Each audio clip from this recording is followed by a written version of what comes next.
Don't judge people by their clothes. Nah.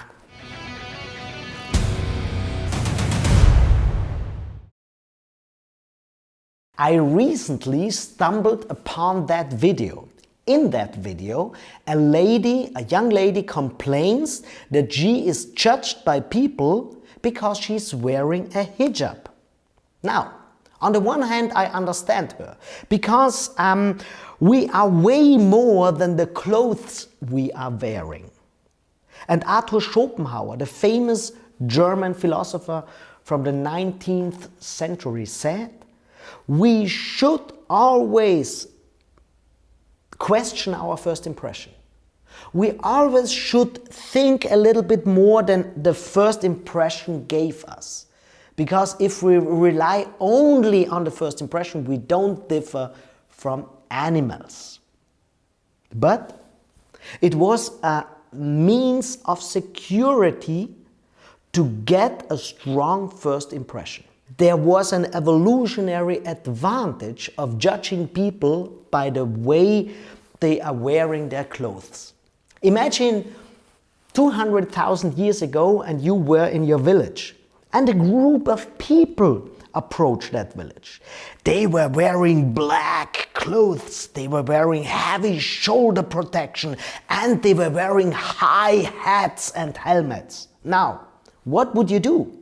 You would try to be a little bit cautious, you would try to defend yourself, because their appearance gave you the impression maybe they are not for friendly reasons coming to your village. And maybe you were wrong, correct, maybe it was just their fashion style. But that would be too dangerous to let them enter your village. And that is the main reason why we, from a long distance, from a far distance, we had to judge people. And that is why we all judge people by the way they are clothing.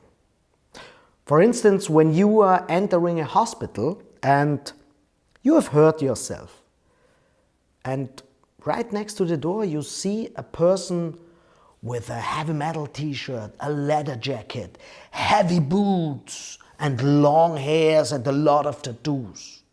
And besides that person, there's standing a man with a white coat, with reading glasses, and looking at you.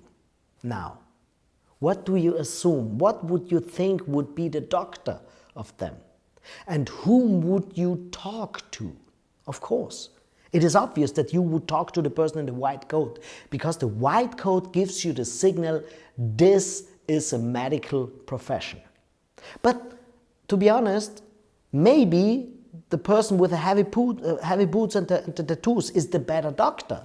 It hasn't to do anything with the inner values. That is correct. But we had to rely on things in the first impression. And we all do that a little bit. And to be honest, it is good that we do it. Because when you want to belong to a group, you should go align with their outer signals. For instance, their way of dressing. Because that gives them the trust. And if you apply for a job, it is normal that you wear the dresses and the clothes that they expect from you. Of course, it hasn't to do anything with your knowledge, but from the first moment on, it gives them trust. And one step further, it also, when you get the job and clients are approaching you, the clients also expect from you that you are wearing the clothes that give them the feeling that you are a professional in that store or in that field. We had to rely on the outer signals. And you know what? In that video, she answers the question by herself. Because she also wears the hijab to give a signal to other people, because she is so happy, as she says, when a lady also wearing a hijab is approaching her. Because then from a long distance, she knows she can talk to her in Arab. And that is why I give you a little hint. Don't copy the clothes that people are wearing in your group. But don't provoke them too much. If you go a little bit aligned with the style of clothing, you give them the trust, and from the first moment on, even from a far distance, you give them the signal, I am member of your group. And that gives them security.